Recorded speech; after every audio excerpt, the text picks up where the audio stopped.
All right. Shalom, shalom. First and foremost, before we get this epistle started, I'd like to give all praises, honor, and glory to our beloved Heavenly Father and His only begotten Son, our beloved Lord and Savior, Yahweh, Bahasham, Yahweh Shai, Bahasham, Recha HaKwadash. Double honors as always to the apostles, the elders, and the sincere Archim of Great Millstone who rule well, who teach well, who we learn the truth from daily, whether you hear or forbear, and sincere salutations as always to the hopeful elect of the nation of Israel, as well as the speckled bird among their number, which are the Hebrew Israelite foreigners scattered among the heathen that look like the heathen. And this is just me revisiting the book of Proverbs, chapter 28. All right, because in a recent video I did entitled "The Lord Hates Nigger Culture," it was a verse that I haven't read before. So I was at the plantation and I had some time to get some studying in. So I'm just gonna revisit that verse right here and clear up where I may have clear up this verse right here since I didn't expound upon it in the previous video. All right, so this is the book of Proverbs, chapter 28, verse 16, and it reads, "The prince that wanteth understanding is also a great oppressor, but he that hateth covetousness shall prolong his days." All right, and it was the spirit because the beloved big brother Matazabath, all right, on his channel, Tribe of Judah 144, he just dropped a video. He had just dropped an epistle entitled "The Importance of Getting into the Hebrew and the Greek," and he was getting into the Ben Yehudi dictionary and stuff of that nature. And around that time, and like literally, I think like a few minutes into me, reading this verse, I seen that he had already did his video 18 minutes prior. So Thawadi Halabash Meow Shah. But right here, I wanted to get the word wanteth. All right. And it is chasar. And the definition says in need of, lacking, needy, in want of. Strong's definition from Strong's H2637, lacking, hence, without, destitute, fail, lack, have need, void, want. Okay, so when I read this verse recently, because I was flowing in the spirit, and I was trying to juggle too much at once, so Salakia for that. But when I read it, the Old English wanteth, I typically, the verses that I read when I get the word wanteth, I see it referring to, okay, look, I desire that, hey, like give that to me. But that's why the apostles and the elders say you have to get into the Hebrew and you have to get into the Greek. And this is why the KJV remains the most accurate English translation of the Holy Bible today. All right. So right here, that was the word for wanteth. So it means that this prince, this higher up, he's destitute of understanding. All right, he's incompetent, so to speak. All right, so Proverbs chapter 28, verse 16, and it reads, "The prince that wanteth understanding is also a great oppressor." Okay, but he that hateth covetousness shall prolong his days. All right, so this is basically, let me get the word understanding.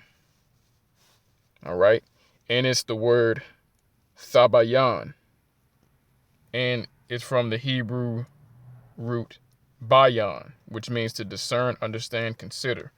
Okay, but back to the word thabayan, it means understanding, intelligence, the act of understanding, skill, the faculty of understanding, intelligence, understanding, insight, the object of knowledge, teacher, personification. All right, and right here it says Strong's definition, thabayan, the second and third forms being feminine, from Strong's H995, intelligence by implication and argument, by extension, caprice, discretion, reason, skillfulness, understanding, wisdom. All right, so this, the Old English, it gets kind of wordy, but right here, this word wanteth is basically getting into the prince that is destitute of understanding. All right, somebody that has a position of power, but they lack understanding. They're really inept. They're incompetent in that position. They have power that they don't know, and they lack the wisdom and the understanding to properly carry out their duties. And also, we already get into the scriptures about how wicked individuals, they're greedy, they're covetous. They'll do things where they don't take care of their servants, their workers. They'll take them for granted. They'll cause strife within the environment, and just a bunch of other things that just overall make things a lot more difficult. Which is why the scriptures gets constantly into making sure that you make yourself not the underling of a foolish man, roughly paraphrasing, and also to give double honors to the elders that rule well. All right. Because when you have leaders that actually know how to apply wisdom, all right, then the entire body can function at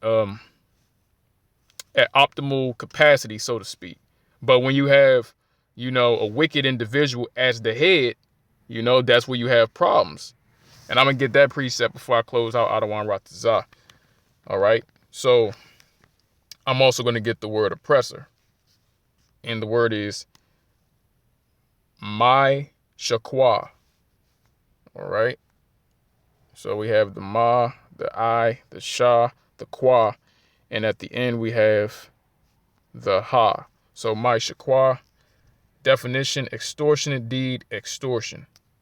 From Strong's H6231, I shock, which means to press upon, oppress, violate, defraud, do violence, get deceitfully, wrong, extort. Okay? So to oppress, to wrong, to extort, to oppress, to be exploited, to be crushed. All right? Strong's definition, the primitive root compared to Strong's H6229, to press upon, that is, oppress, defraud, violate, overflow, get deceitfully, deceive, defraud, drink up, oppress, do violence. Okay? And we know that this easily can be applied to Esau, Edom, the self-proclaimed so-called white man, and the devil that the Bible speaks of, the red Hebrew Edomite who's not white because he's not spiritually pure, because Yahweh Bashmi Shai has labeled him the profane one. All right? And he's not physically white because he's not the color of snow. He's the red Hebrew Edomite. His blood shows forth through his skin. The red Hebrew Edomite and the devil that the Bible speaks of, the wicked. All right. Multiple brothers have done videos about how, here in Babylon the Great, U.S. of A., the mother of all harlots, you get taxed, maliciously before you even get your check. Before you even get your check, Esau got his hands in it. All right. And don't let brothers be on child support, man. That's just... Then that's when Esau got two hands in your pocket. Okay? But yeah, from that to some brothers that may, I don't know, and I'm not wishing this on any brother, but from the regular workplace to some brothers that may have it where, I don't know, you in a situation where you gotta directly work for an Edomite company and they, take advantage, like some type of union where they just basically in everybody's pockets and just ravishing your pockets basically. All right. And that's where that covetousness comes in. Okay. So Proverbs chapter 28, verse 16. The prince that wanteth understanding is also a great oppressor, but he that hateth covetousness shall prolong his days. Okay. And let's get the word for hate. Hateth. And that's shana'ah. Definition: to hate, be hateful. To hate. Of man, of the Most High. Hater, one hating, enemy. All right. To be hated. Hater. Of persons, nations, the Most High, wisdom. Okay? So, Strong's definition, the primitive root: to hate personally, enemy, foe, be hateful, odious, utterly. Okay? So, a wise ruler, he's going to hate covetousness.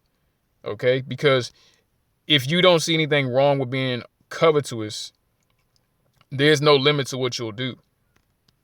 You won't think twice about defrauding your employees so you can have a few extra dollars in your pocket.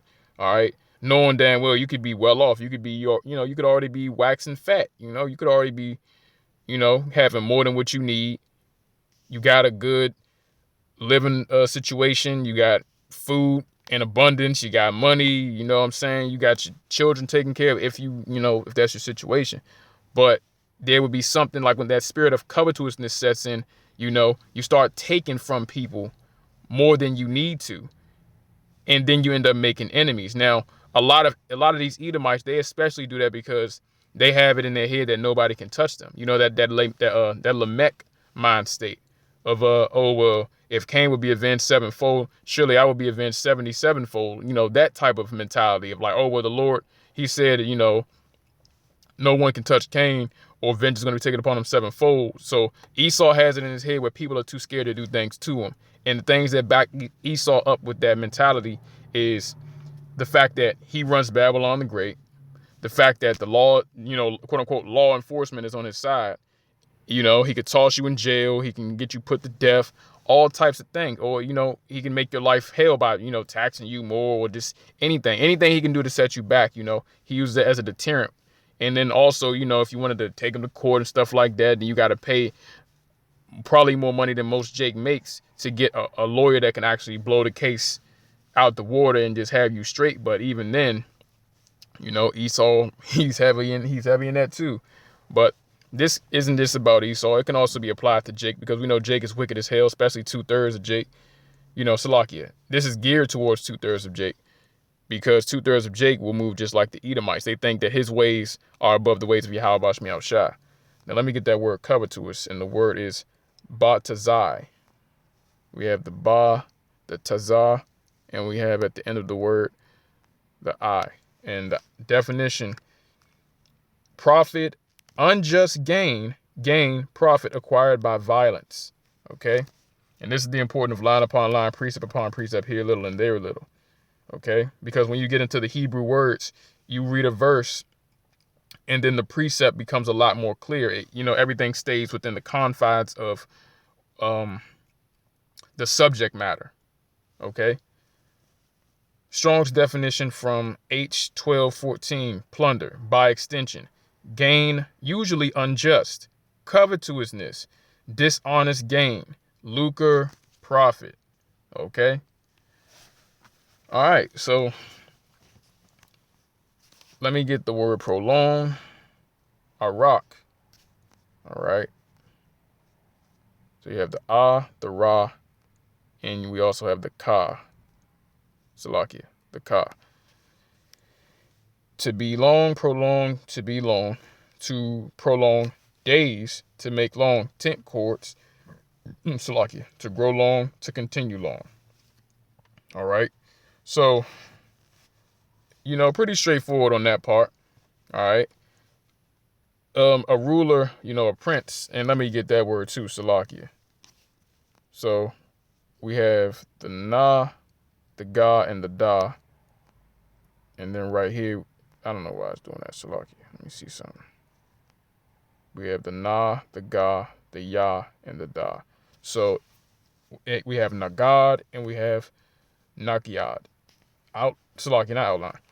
Blue letter Bible definition: leader, ruler, captain, prince. Ruler, prince or overseer. Ruler in other capacities, princely things. Okay? Strong's definition from Strong's H5046: a commander as occupying the front, civil, military, or religious, generally abstract plural. Honorable themes: captain, chief, excellent thing, chief, governor, leader, noble, prince, chief, or ruler. All right? And when you get definition C, where it says ruler in other capacities, that gets into what the beloved elder apostle Tahar, he had broke down recently, where he got into how if you have a supervisor or a manager at your job, then technically, yeah, you're a slave.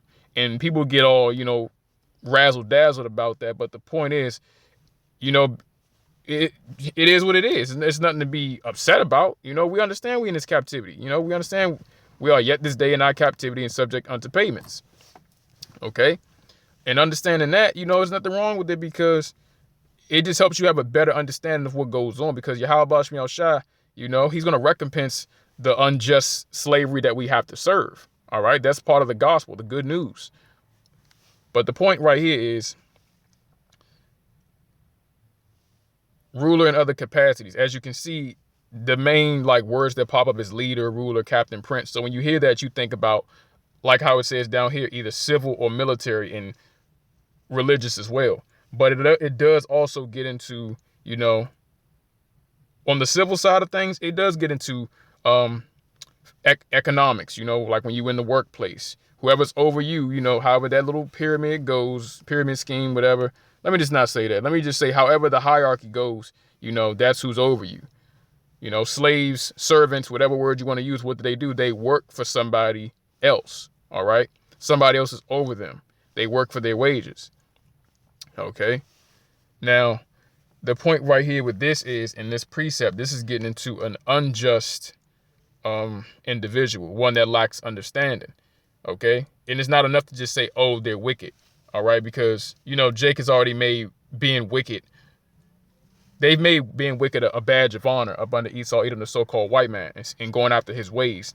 So this precept gets right to the nitty gritty, straight no chaser, right to the root of the problem, and let you know that to be that way shows that you lack understanding. All right. You're destitute of it, because just because somebody can't get you today doesn't mean your Yahweh Bash Shai is not going to get you. Okay. Now let me see if I can get that other precept.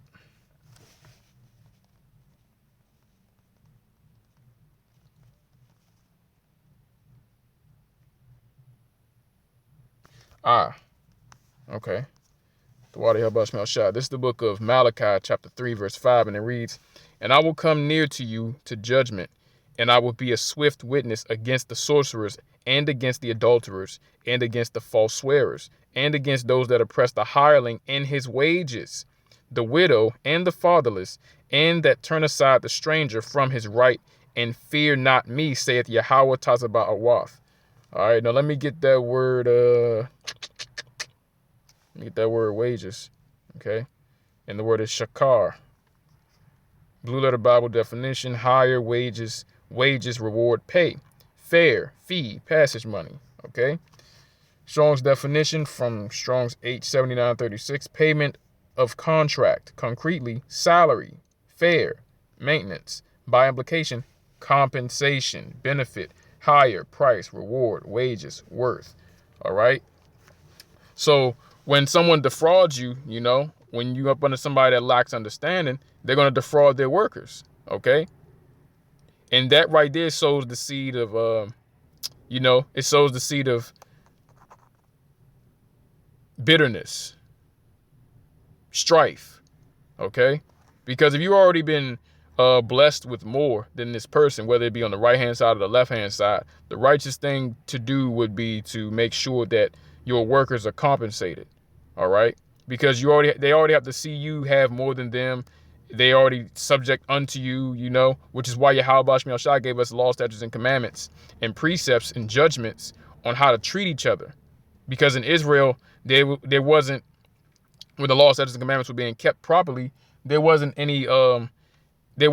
that level of dissent amongst us, because if someone was, as the scriptures say, waxing poor, then we would, allow that person to be a servant for us, work for us, be a slave, so to speak, an employee, but not a bondman or a bondwoman, because we have laws as to how we treat Hebrew Israelite servants over heathen servants. Heathen servants are bondmen and bondwomen, but a Hebrew Israelite servant would work for 7 years and then be released. Okay.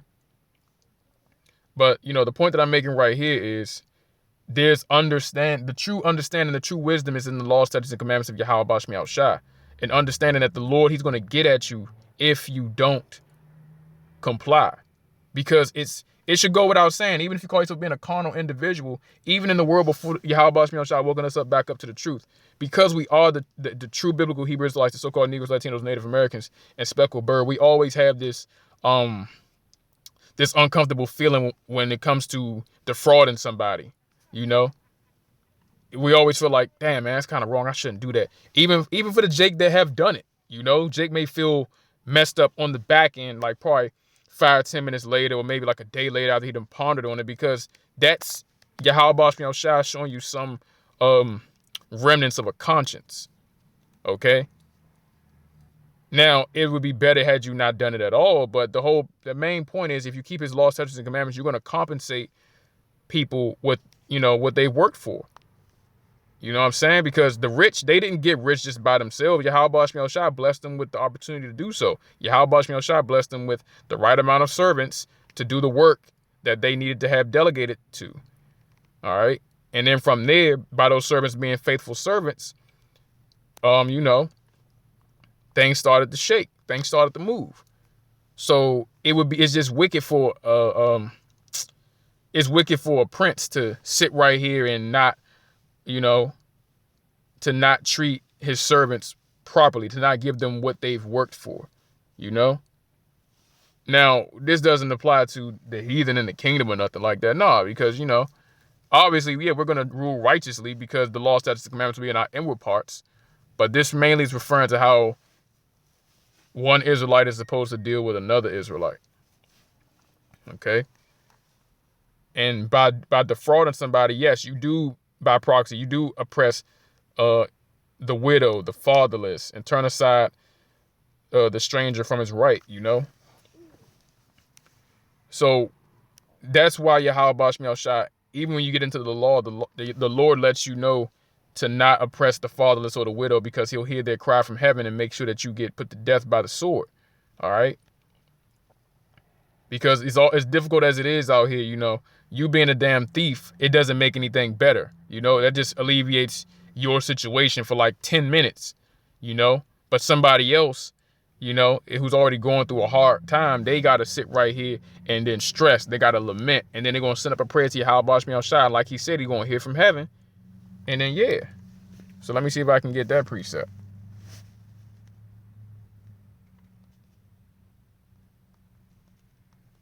Let me see if it's the widow. I'm trying to remember exactly the way it was worded, but I know it's in the law.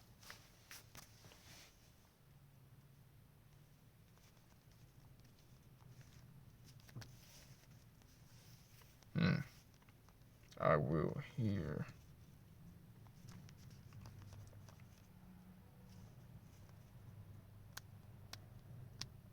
I'm trying to remember exactly where it was in the law. Salakia.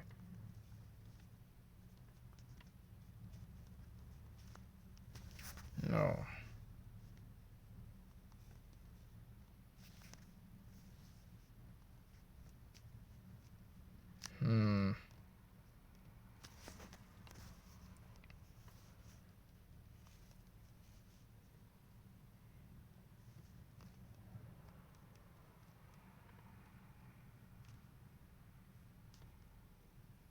I think that's it. The Wadi Halbash Shah. Okay, and this precept in the law does go into what I just read in Malachi 3 and 5. Okay. This is the book of Exodus chapter 22, verse 21, and it reads, "Thou shalt neither vex a stranger nor oppress him, for ye were strangers in the land of Montezarium." Now, I'm going to stop right there for any bug out there may listen to vocab alone. This is not talking about no damn heathen, because the word is Strong's H1616, which is gar, which gets into an Israelite foreigner. Yep, gar. Sojourner, a temporary inhabitant, a newcomer lacking inheritance rights. There's not a damn single heathen in the world that ever lacked inheritance rights in Israel, in the sense of, I'm lacking my inheritance rights. You can't go. There's no registry for you, man. This is about Israelites, because when you live in a foreign land, and you come back for the Passover, or whichever one of the three appointed feasts, either the Passover, I believe the Feast of Weeks, and the Feast of Tabernacles, you have to, go to the registry and you have to show your lineage. You have to show your genealogy through the house of your father. And if you can't do that, then yeah, you're not, nah. So, the reason being is because Yahweh Shai is in the law. He made sure that we parted the promised land between the 12 tribes of Israel, amongst the 12 tribes of Israel. Okay? Definition B, of foreigners in Israel, though conceded rights. And I believe the beloved elder apostle Tahar, he had got into that in a recent video about like 3 months back. He did a recap on the laws pertaining the Garium, all right, which is basically the Israelite foreigners, who would basically the ones that would be like an Israelite foreigner trying to come back to the land for the holy holy high feast days, and they want to stay, or those that just want to apply the land for the duration they stay, or the ones that would want to leave Israel and live in another land. So I think the ones that would leave Israel to live in another land, that's where definition B applies, of foreigners in Israel, though conceded rights. Okay, so let me see I'm going to go ahead to the etymon and get that word conceded. Okay. Concede from 1630s to make a concession of yield up. Okay. Yeah, because the precept behind that is like, okay, if the Jake in general, so like if the Jake in question was to give up his land, you know, then that plot of land can go to somebody else within that prospective tribe, so to speak. All right, but yeah, let me just get back to it. Verse 22: Ye shall not afflict any widow or fatherless child. If thou afflict them in any wise, and they cry at all unto me, I will surely hear their cry. And my wrath shall wax hot, and I will kill you with the sword, and your wives shall be widows, and your children fatherless. Okay? Verse 25. If thou lend money to any of my people that is poor by thee, thou shalt not be to him as an usurer, neither shalt thou lay upon him usury. Okay? So this also gets into how we're not supposed to charge other Israelites interest when it comes to lending. All right, like Esau and these heathen, they charge us, especially Esau. You know, Jake tried to get a loan here. You know, your interest rate is way higher than the damn heathen, and that's not by accident. That's by design. Okay. Now let me get that word usurer, and the word is nashah. We have the na, the shah, and we have the ha. So yeah, the ha. Blue letter Bible definition: to lend, be a creditor. To lend, creditor, participle, substantive, to lend. All right. So to lend or by reciprocity, borrow on security or interest, creditor, exact, extortioner, lend, user, lend on, taker of usury. Yeah, because if we're supposed to reside in the promised land, all right, if Yerushalayim is supposed to be, if Yerushalayim is rightly named, and it is, by Yahweh Bashmi Shai, the teaching of peace, there's peace in knowing that, all right, these heathen are our enemies right now. So yeah, we're getting hit with interest, but amongst each other, we're a sanctuary amongst each other, unto each other, through Hamashiach Yahweh Shai, whom the world ignorantly calls Jesus Christ. So we have the comfort of knowing that, okay, at least my brother won't defraud me, all right? I don't got to worry about being charged interest dealing with my brother. What I owe him is what I owe him. He's not going to be like, hey, look, can I hold 100? And then I give him 100, all right? And then Salakia. Yeah.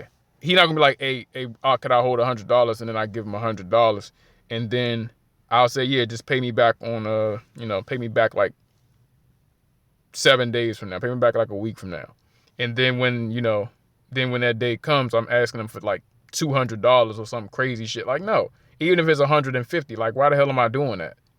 You know, he just needs to pay me back what he owed me. And in some situations, we might not even give a damn. If we got it, it's like, nah, bro, don't even worry about it. Maybe like that at rip. But you can't be on some bullshit trying to renege and then all of a sudden, oh, yeah, hey, could you give me something? Yeah, I know I said what I said, but nah, don't do that. But yeah, that's all I wanted to get into. I made this run on a little longer than I expected, but that's the spirit. So hopefully this lesson was edifying to the elect of the nation of Israel, to the hopeful elect of the nation of Israel. Once again, I want to give all praises, honor, and glory to our beloved Heavenly Father and His only begotten Son, our beloved Lord and Savior, Yahweh, Bahasham, Yahweh Shai, Bahasham, Ruach HaKodesh. Double honors as always to the apostles, the elders, and the sincere archim of Great Millstone, who rule well, who teach well, who we learn the truth from daily, whether you hear forbearing a sincere salutation as always to the hopeful elect of the nation of Israel, as well as the speckled bird among that number, which are the Hebrew Israelite foreigners scattered among the heathen that look like the heathen. Kwam Yasharala and the Baba Ball. We almost out of here, Adawan Ratazah, and we got next Adawan Ratazah. Shema, Yasha'ala, Yahweh, Alahayanawa, Yahweh, Achad. Shalom.